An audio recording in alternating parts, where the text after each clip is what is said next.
Boa tarde, gente. Hoje falando de axé, tenho a grande satisfação e honra de receber Cambondo Chuchu Cazinguelo Mbondo.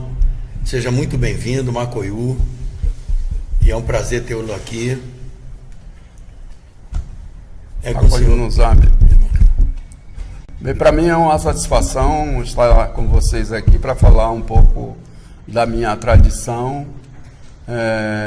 o Ingunzo, né? E toda a minha andança de vida na trajetória do Candomblé. A vida civil, o senhor é quem? Eu sou Esmeraldo Emetério de Santana, militar já aposentado, e na minha vida militar desempenhei a função de enfermagem. Olha, não sabia. Não sabia que o senhor era enfermeiro, não. Pensei que o senhor tinha outro cargo assim na... Eu achei que o senhor fosse artilheiro. E na vida religiosa, como é que começou a sua andança? Na minha vida religiosa, já desde a infância eu já estava comprometido com a vida religiosa e fui iniciado para Sicaringoma e que hoje estou exercendo com muito amor, muita dedicação. E pelo santo de quem? Quantos anos já tem isso aí, meu tio? Já tem média de 40 e 41 anos. Eu fui iniciado em 1975, exatamente no dia 10 de agosto, numa festa para o Izase do ex-Manuel Siriaco de Jesus, Tatalum de Amungongo, mas foi representado por uma das filhas de santo dele, já que ele já estava... Tinha falecido? Já havia falecido. E exatamente por isso eu sou também do Inquice Luango e tenho também como segundo Inquice Indêmbua. E exatamente no dia 10 de agosto, Dia dos Pais, foi quando eu me iniciei. Bacana.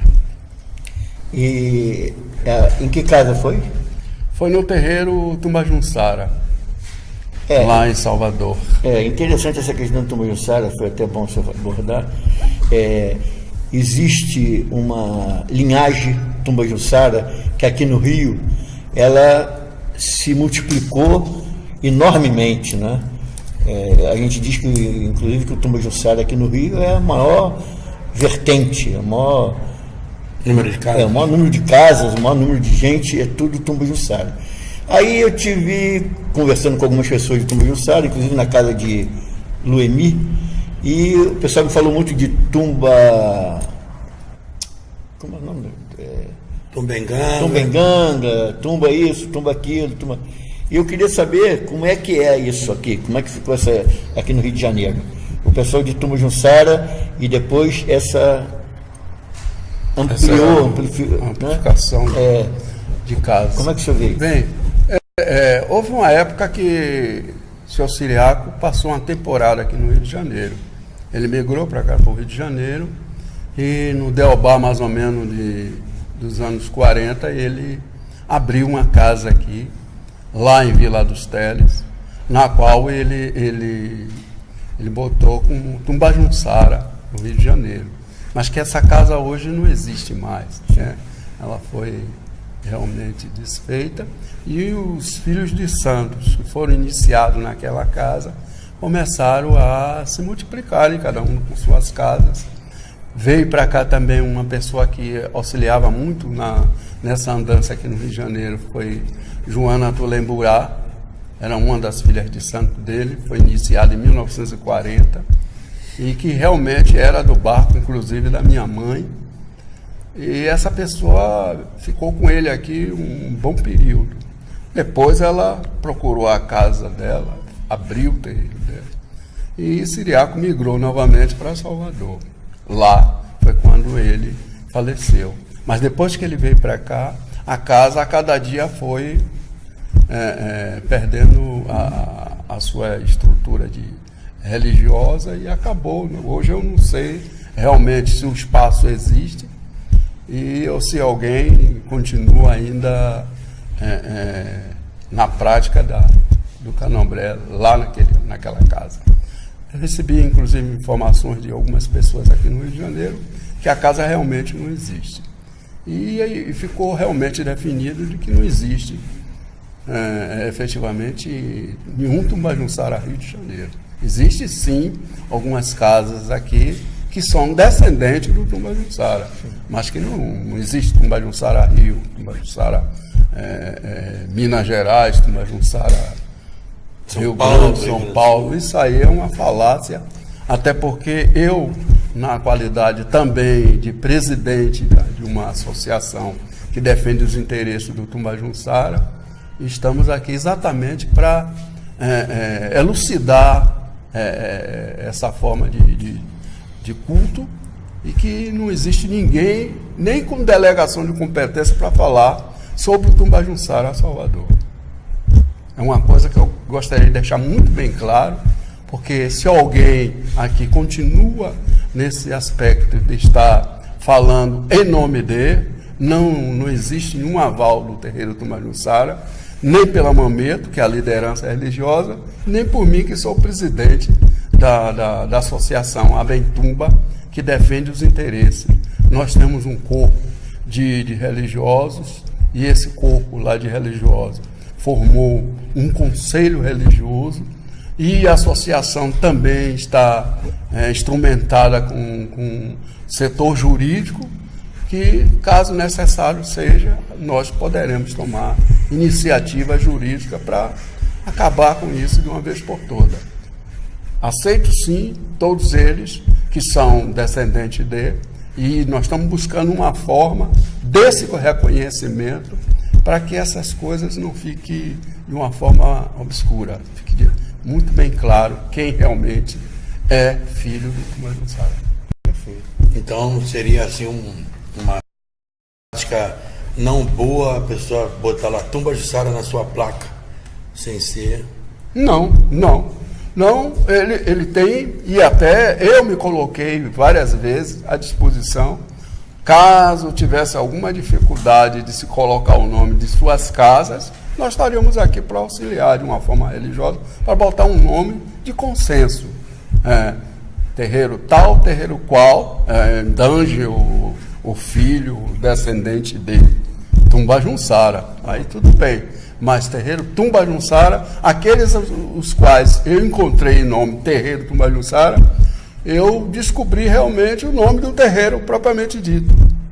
E lá eu digo, não, você tem que estar lá com sua placa, o nome do seu terreiro, e não Tumbajunsara. Agora, mudando um pouquinho aí de assunto, o senhor é filho carnal de uma das pessoas, um dos cambondos mais honrados, vamos dizer, que Salvador, que o Brasil já teve, que foi seu Benzinho, foi realmente um ícone no candomblé. Como é que o senhor se sente sendo filho de uma pessoa tão ilustre como ele foi, com tão conhecimento vasto que ele tinha, consideração? Como é que o senhor se sente? Esse legado lhe pesa, lhe dá orgulho, mas é pesado carregar assim, ou é uma coisa bem bacana? Realmente, eu fico lisonjeado em saber e que as pessoas reconhecem isso no meu pai. Mas é uma responsabilidade muito grande quando eu chego nos lugares, me apresento como filho, mas eu tenho a minha marca, eu tenho a minha forma. Sim. Eu não sou cópia fiel do meu pai, até porque eu jamais tive bebendo nas águas em que ele pôde estar se deliciando. Ele vem de uma outra estirpe, e conhecimento que ele trouxe de uma forma oral não foi passado totalmente para nós que somos mais novos para tocar, e eu tinha essa dificuldade, busquei nele algumas formas. Eis aqui que tem inclusive pessoas que acompanhou muito mais do que eu, foi Camusengue. Ele durante a vida dele de religioso, ele teve muito mais com meu pai do que eu. Eu morei aqui no Rio de Janeiro, média de uns 20 anos. E nesse período que eu militei aqui no Rio de Janeiro, nem iniciado era, porque eu cheguei aqui em 67, saí em 75 para me iniciar. E na minha andança de vida, já mesmo não sendo iniciado, eu já convivia em alguns terreiros de candomblé, já cantava em alguns terreiros de candomblé. Era coisa mesmo da força do jovem que viveu no terreiro de candomblé, né? Eu passei por um processo de aprendizado, exatamente para depois me confirmar. Obviamente que a parte do segredo, do sagrado, do antes, durante e o após, obviamente que eu tive umas restrições a tudo isso. Então, para completar a pergunta, já comecei. E quem foi seu grande mestre? Eu pensei que era até o seu pai que tinha ali passado o legado dele. Quem foi o seu grande mestre? Meu grande mestre foi a minha convivência de vida dentro do candomblé. Com todos os mais velhos? Com todos aqueles mais velhos, inclusive o seu Manuel Siriaco, que eu conheci ainda em vida. E se a gente sabe perfeitamente que o jovem, quando ele ouve alguma coisa, ele aprende alguma coisa, ele não esquece jamais. É verdade, cabeça fria. Agora, tive a oportunidade sim de estar com meu pai para tirar algumas dúvidas, né?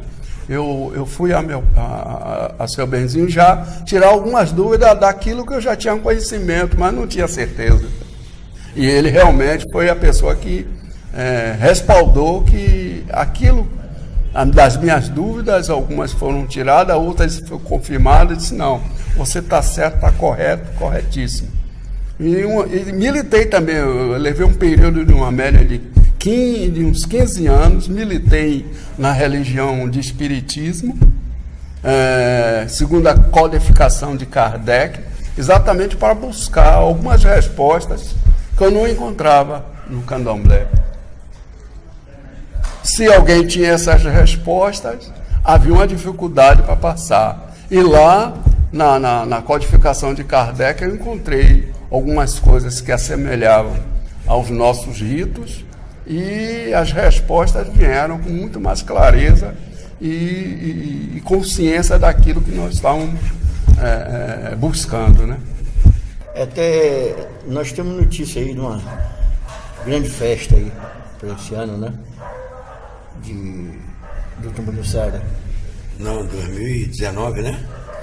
Nós estamos construindo uma festa de 100 anos, que acontecerá no dia 13 de junho de 2019. E essa construção já começou há uns 2 anos atrás. Nós temos geralmente, durante o ano das festas do Inquis Quindembo, lá em Salvador, a gente antecipa com o encontro de um seminário, e nesse seminário que nós batizamos Tumbajuçara Redescobrindo a Sua História, exatamente para a gente colher informações que venham contemplar o momento de 100 anos. Né?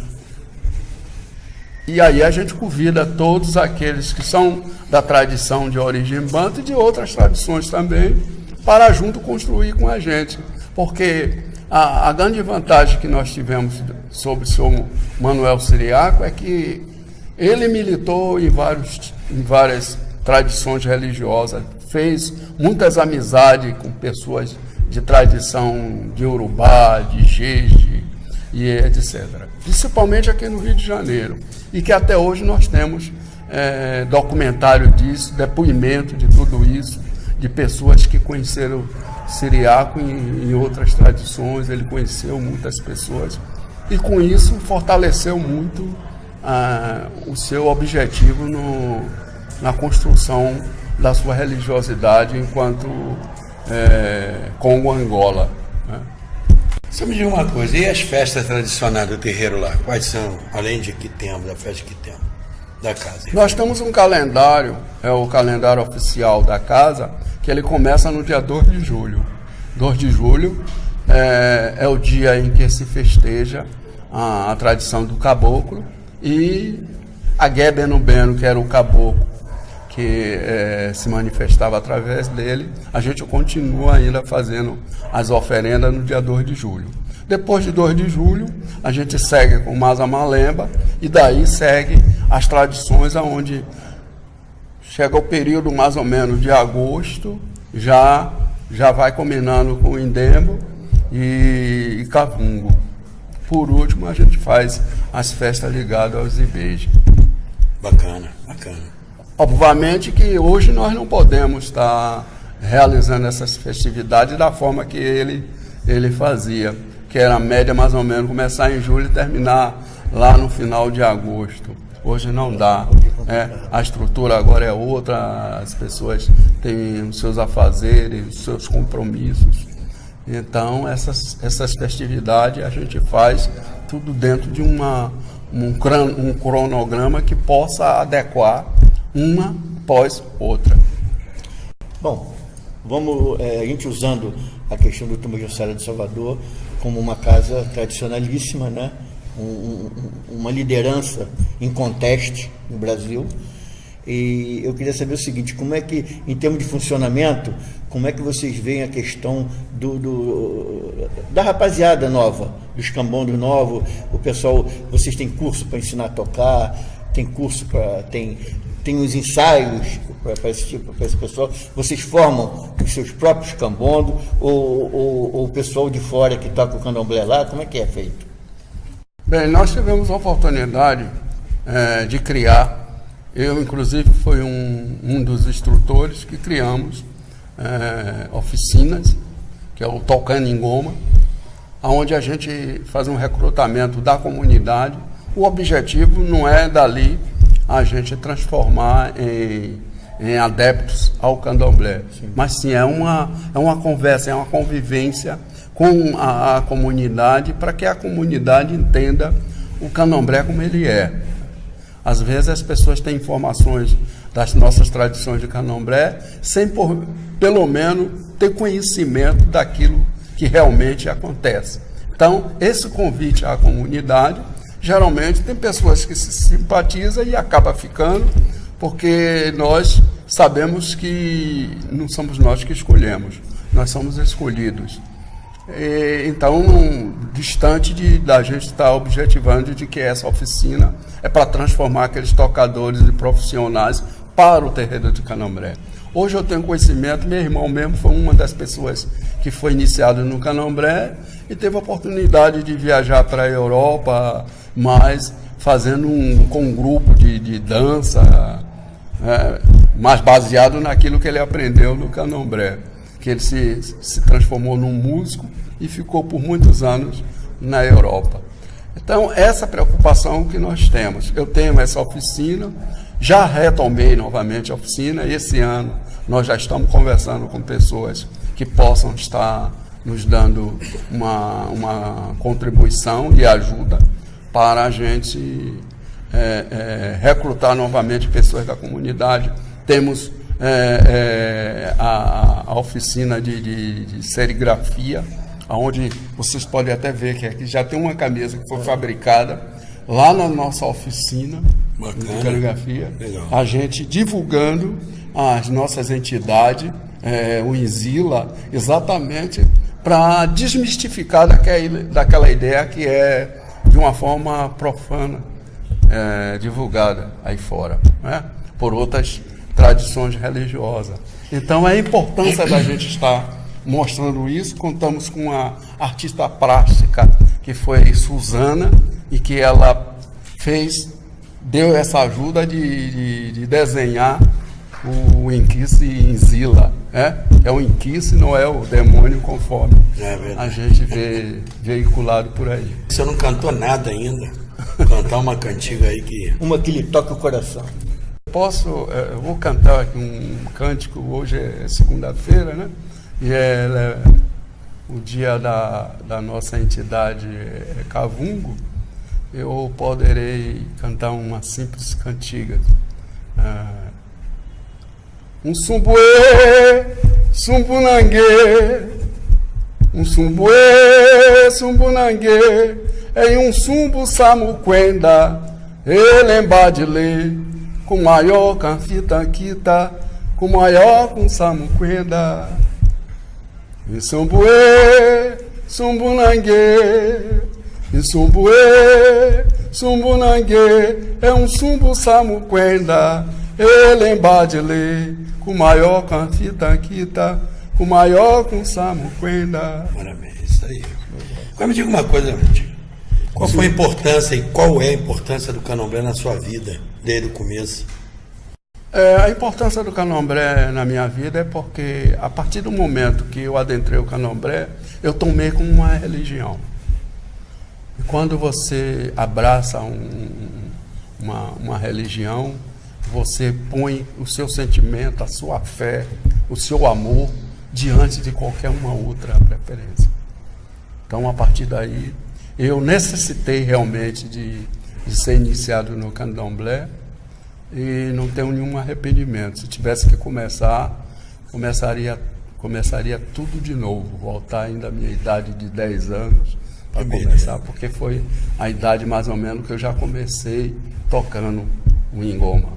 E levei aquilo a sério, e o tocar ingoma não era uma forma recreativa, era uma forma de estar na responsabilidade de se tocar para os inquis. Me confirmei e um dos meus objetivos foi exatamente servir as entidades. O resto vem por acréscimo. É verdade. E nesse tempo todo, como é que o senhor vê a mudança do candomblé? Como ele era e como o senhor está enxergando ele hoje? Mudou? Não mudou? Nós sabemos que nada está em estática, está tudo em movimento. Isso é uma verdade. Agora, a responsabilidade dessas mudanças é que tem me preocupado bastante. Nós podemos fazer mudanças, mas com responsabilidade. O candomblé hoje ele não pode ser cultuado como ele era antigamente, mas a gente tem que se aproximar muito daquilo, da realidade do candomblé. Essas mudanças assim radicais é um perigo muito grande. Imagine que hoje eu estou com 68 anos de idade e tenho certeza absoluta que muitas coisas já foram perdidas por essa falta de compromisso com a responsabilidade. Eu tenho um compromisso de passar um pouco daquilo que eu aprendi aos meus mais novos, mas também tenho uma responsabilidade para saber para quem eu estou passando e como eu estou passando. É uma das preocupações, até porque eu fiz um convite a um grupo de pessoas para a gente estar nesse diálogo, um diálogo fraterno com pessoas até de outras entidades, de outra religiosidade, para a gente chegar a um consenso. Agora, a gente saber fazer uso daquele momento. Isso aqui é um aparelho, é um instrumento, é uma forma da gente estar divulgando, de gravar, de guardar, mas nós temos que ter responsabilidade com aquilo que nós estamos gravando e estamos guardando. Porque a gente muitas das vezes abre aí as internet da vida e vê coisas de estarrecer qualquer pessoa. Imagine eu que estagiei durante um período e que vejo coisas que eu nunca tinha visto. Mas é uma mudança, sim, mas a gente precisa estar a responsabilidade. Eu via muito na minha época de jovem, eu via se falar muito, mas é um conhecimento que as pessoas mais velhas não querem passar para os mais novos, e hoje eu percebo o motivo o qual os mais velhos não passavam, porque tinha muito receio daquilo como ia ser veiculado.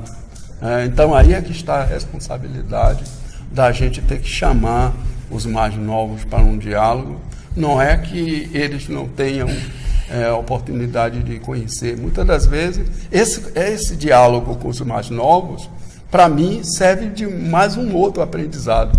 Porque a cada vez que os mais novos se insurgem naquela inquietação, aquilo nos obriga a gente estudar mais um pouco, ter mais consciência e saber como vamos passar para ele. É esse momento gostoso que nós temos que fazer acontecer. Agora, com muita responsabilidade.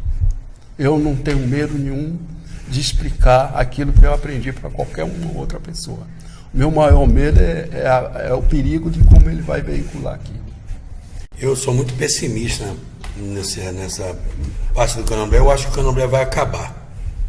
Eu acho que o candomblé como religiosidade vai acabar. Vai ficar outra coisa aí, a instituição, o nome, mas o que o senhor viu há 40 anos atrás, eu sou bem mais novo que o senhor, o que eu vi de 30 anos para cá, não é mais a mesma coisa.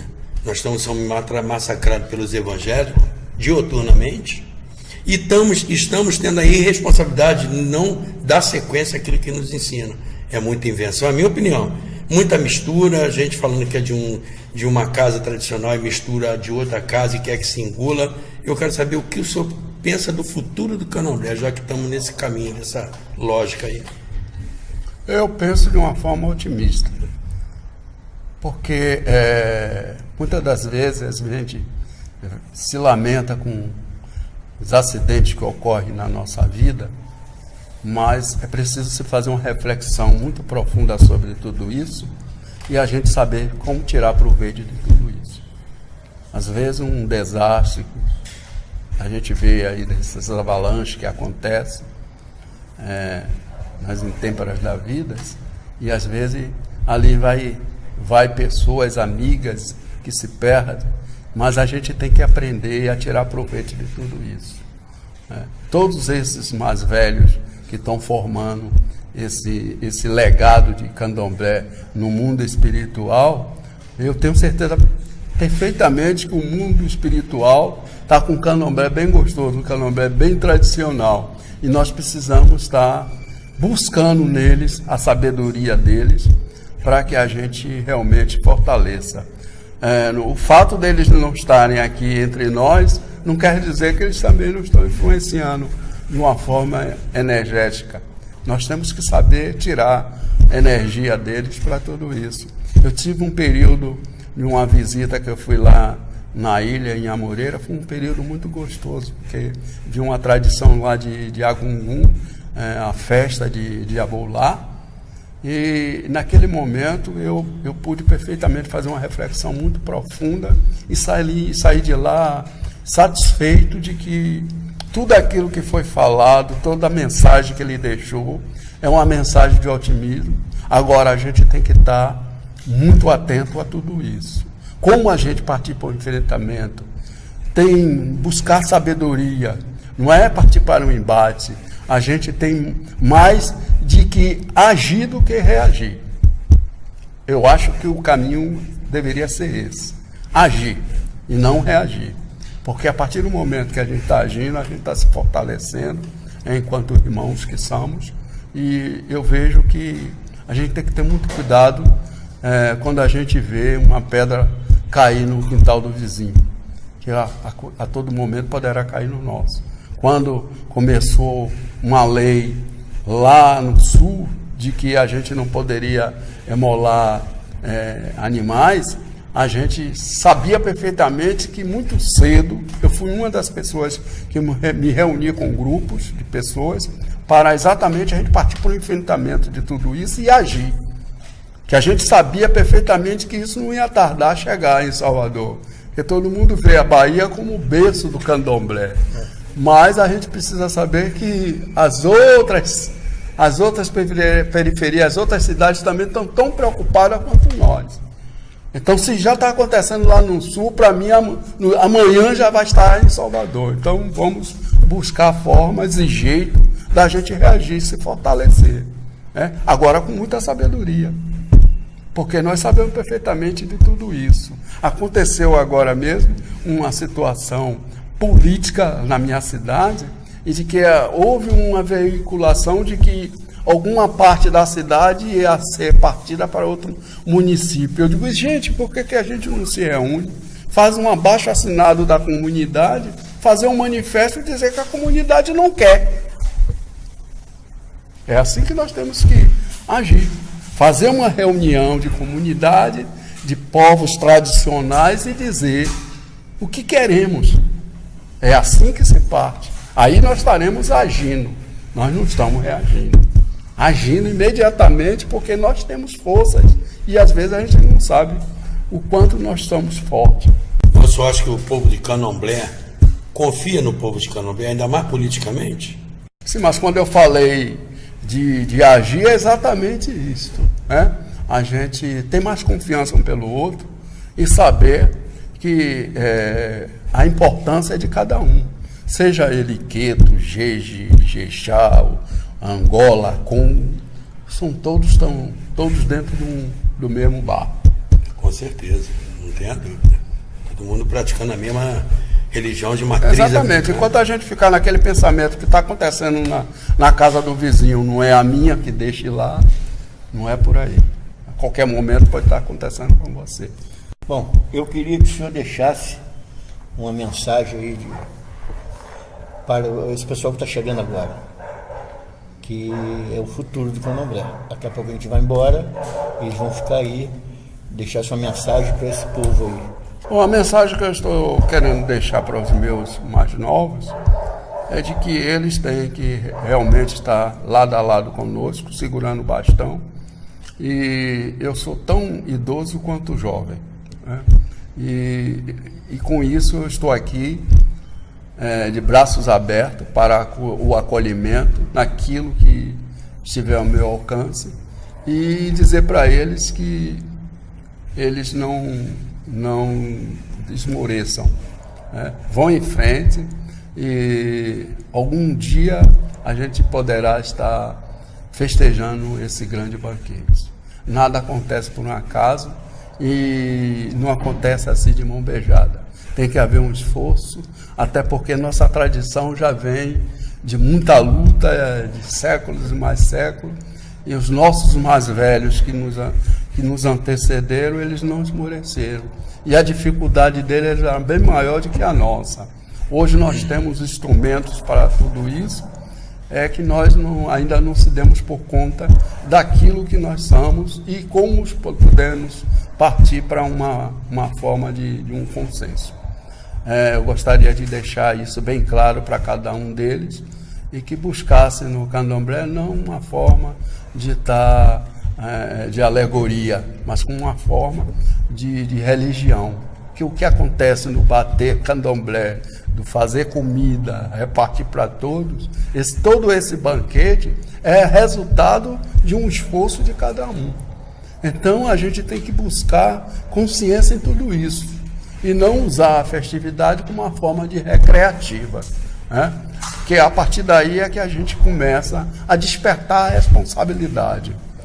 Mais responsabilidade com o Candomblé, mais seriedade, e nós que já somos os mais experimentados, eu não digo os mais sábios, mas os mais experimentados, que é o Deus já vi, tudo isso que ocorre, a gente já passou por todas essas dificuldades, estamos aqui para dar uma orientação e uma sustentação para aqueles que estão chegando.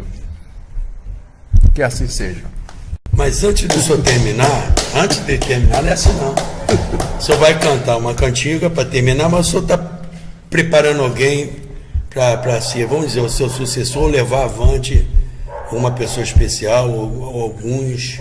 Eu vou tomar como exemplo a minha experiência de vida religiosa. Hoje, a minha mãe deixou a casa aberta, ela faleceu em 2002, e a partir de 2002 eu assumi a responsabilidade com o terreiro, estou organizando o terreiro, estou preparando pessoas, porque eu tenho certeza que eu não vou ficar para a eternidade. Então, esse pensar de que a gente tem que deixar alguma coisa para alguém, já é uma forma da gente ter consciência de responsabilidade.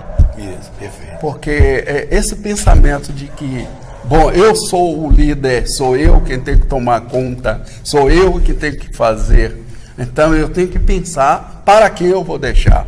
E eu tenho certeza que aqueles que vão me sucederem levarão comigo, levarão na casa a responsabilidade do culto.